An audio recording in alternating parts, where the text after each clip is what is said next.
1230 Club celebrating 50 years. Who are these guys who've been meeting for 50 years?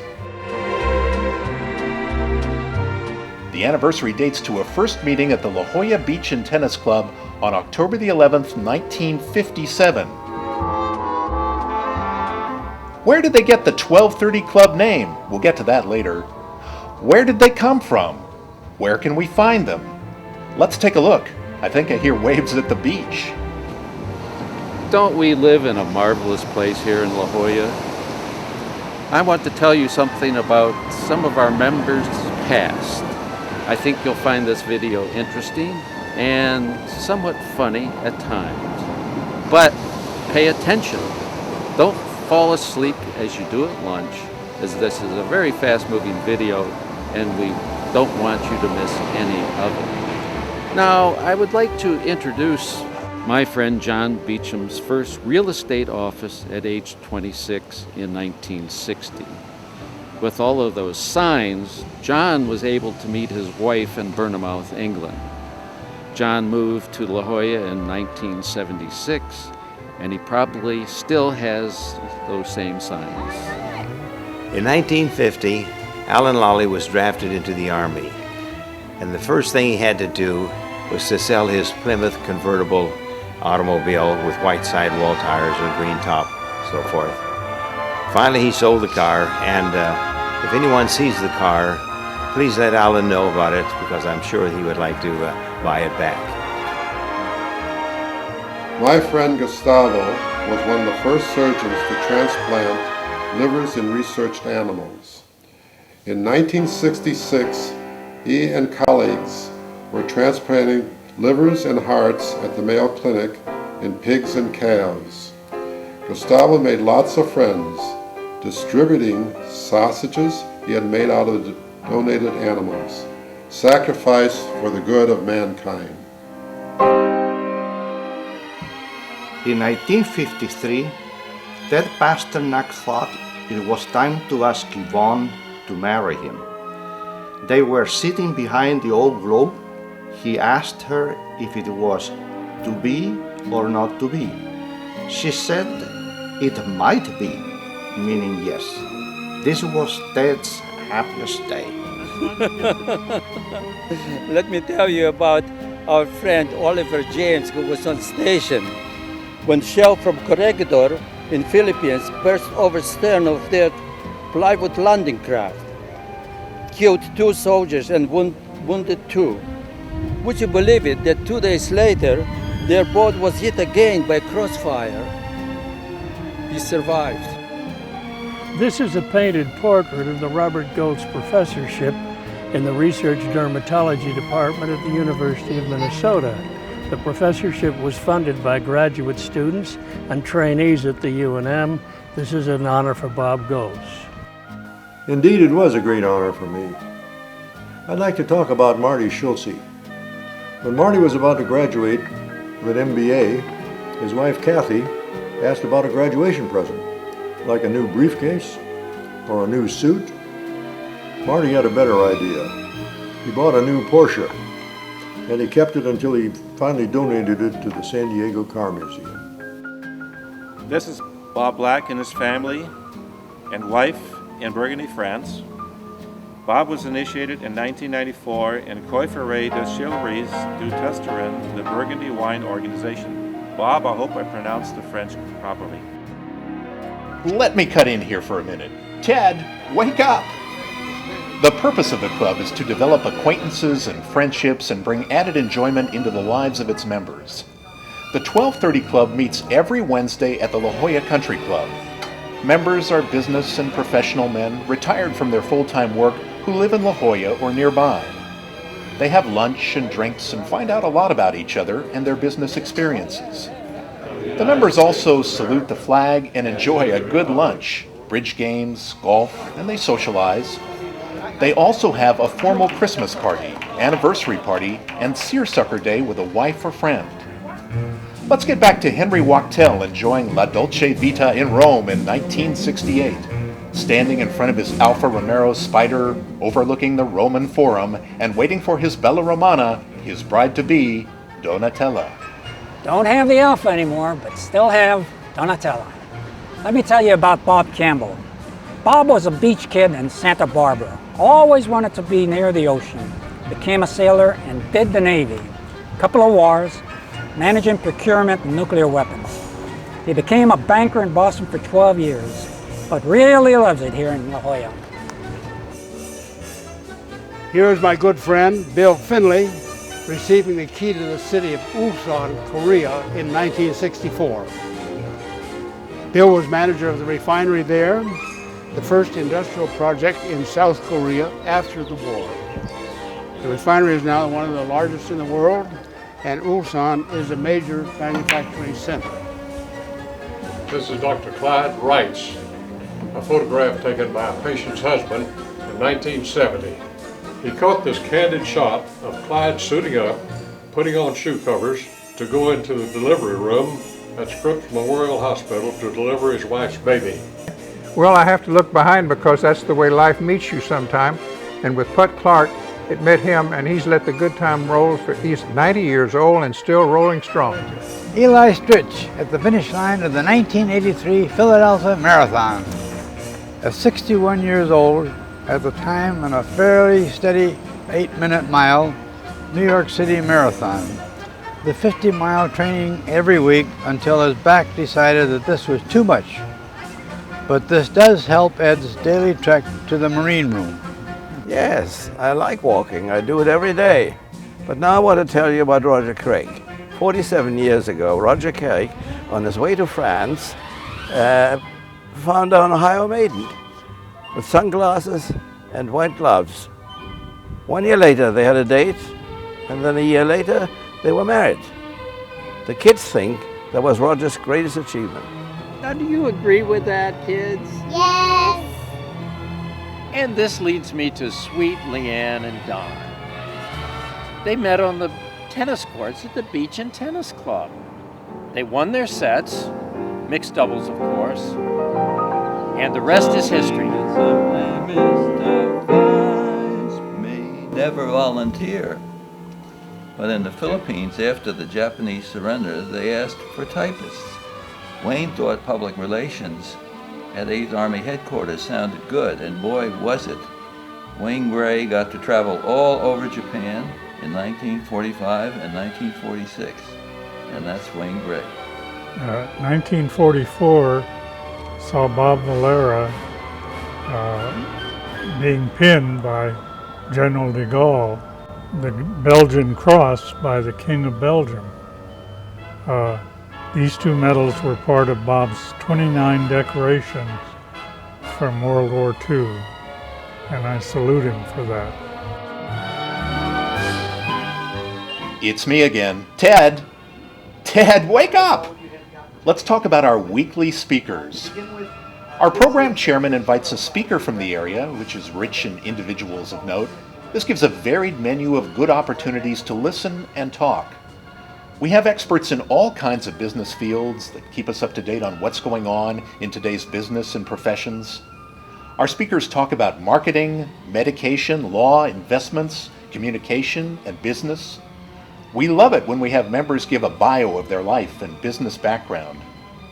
Our members are very aware of what's going on, and they don't mind taking speakers to task and question them, but they do it with class. I want to hear more from the members. Where are those members? All right, you know something about me now, but how about other people in the club? For instance, in 1963, Ed Wrench gave a paper to the Astronomical Congress in Paris, and the U.S. Bureau of Standards arranged for him to meet some of the top Russian scientists. I want to tell you about my friend John Peake. John retired from UCSD 11 years ago. Since then, he has written a biography of his grandparents that came to San Diego in 1981. It's a pleasure to talk about Bob Smothers. Bob has served our nation in the Air Force through 3 wars. In World War II, Bob served in the Army Air Corps and flew in combat in 1944. During the Korean War, he saved a British flyer, and 50 years ago was honored as Captain Smothers at the Bitburg Air Base in Germany. During the Vietnam War, he served at a communications site under construction in Vietnam. We salute Bob Smothers for his outstanding service to our nation. Thank you. In 1958, John Brown was in his senior year at Brown University, and Ike was in the White House. John and Barbara Fletcher were married. Now, 49 years later, John and Barbara have 2 daughters, 2 grandchildren, and would love to do it all again. We'd all like to live our lives over again. When Kaler visited his sister Susan in Wellesley, Massachusetts, and was waiting for a blind date, who did it turn out to be but his earlier love from home? Wow. Climbing to the top of the Sydney Harbour Bridge was a major highlight in the travel in Australia. Roger Wenstrom saw the sunset and viewed lights of the Sydney Opera House. An unforgettable evening. That's my story, but let me tell you about Martin and Joyce Nash, who love to travel and to invest. Here is a meeting in Gibraltar, consulted with an expert on valuations in the Iberian Peninsula. Though, it is sometimes difficult to interpret the advice of even a sage ape. My ape and I would like to talk about John Geddes now. He was a Navy pilot in World War II and also served in the Korean War.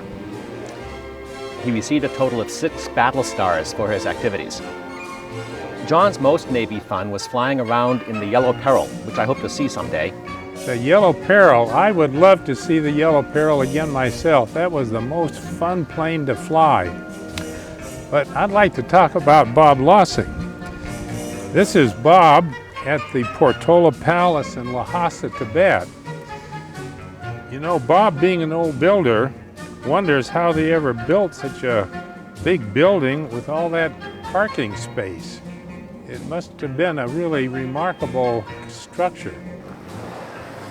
Bob, wait! We'll get back to him. The club meets each week on Wednesday at the La Jolla Country Club. Our members live in the La Jolla area and are retired from important jobs around the world. Membership is gained by sponsorship of 2 current members and a simple bylaw procedure for approval by active members. The duties and responsibilities of members from cashier to president are simple in the pattern originated by William Hubbard and his fellow founders over 46 years ago. Ted. New members have the opportunity to go through the chairs in a bonding process with older members. The membership is limited to 45 persons. Where is Bob? Oh, here he comes. Oh, by the way, I forgot to tell you about Jack Holzman. He's a real career beach escort, women only, and he does like convertibles. Augusto Angelucci's first job was in a sugar factory where there were long hours and hard conditions.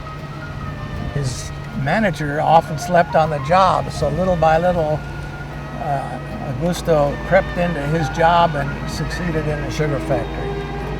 It set the style for his whole life, hard work and long hours. Thank you. The guitar player and singer were a little bent out of shape, in case you couldn't tell. But how often do you get to play and sing with the famous Wayne Foster Band? Once in a lifetime.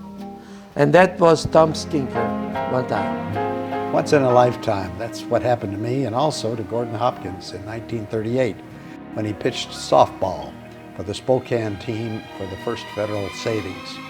That's where he met Joseph Yoder, who was the secretary. Guess what? The pretty girl became Gordon's sweetheart, companion, and best friend. And now they're celebrating their 69th anniversary. That was great. But I want to tell you about David Klein. David in 1968 assumes the post of deputy to the assistant chief of the U.S. mission in Berlin. David came from Moscow, where he was counselor of embassy for political affairs. Hey, let me say something about Jay Lemon. His unit inducted Willy Brandt, then the mayor of West Berlin, and later the Chancellor of Germany, as an honorary member. Jay's unit had been airlifted into Berlin to reinforce the Berlin Brigade. In 1974, Dempsey Copeland initiated and directed the Kids A Poppin' program for kids 8 to 12 years old. The station gave Dempsey some guff for hiring Shotgun Tom Kelly with a beard, funny hat, but the kids just loved him. Words A Poppin' went on to win 13 TV Emmys. 48 years ago, when moving to San Diego, Lou Perry predicted that the houses in La Jolla were so high that it'd be a folly to buy there. Instead, he bought in Rancho Santa Fe, a lower cost housing area. Lou never became a real estate mogul. Hey, I'd like to make the transition from a mogul, which I'm not, to somebody who really knows snow moguls. And here's David in the air, and I think he may be looking for the snow. Well, now let me tell you about a Navy Air Cadet in 1943, Richard Bancroft. He was a Purdue University grad, became a Marine aviator, and he also flew jet fighters in the Korean War. Richard later returned to engineering work and established the Bancroft Corporation. This was Magnus Fairbrugge in 1951. One of his biggest decisions in life was to immigrate with his wife and 3 children from the Netherlands to Canada. Did you know that Magnus is a gifted artist, and this is one of his many paintings? This is Rod's boat, Not to Worry, 1994. That's the name of his boat.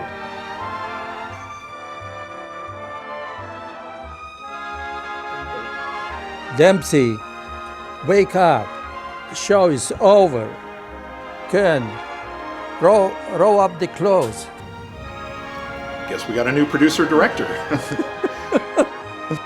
Well, you've heard a lot of backgrounds here. I've got one more for you. In 1989, Dempsey Copeland and I got together to start producing a segment called About San Diego.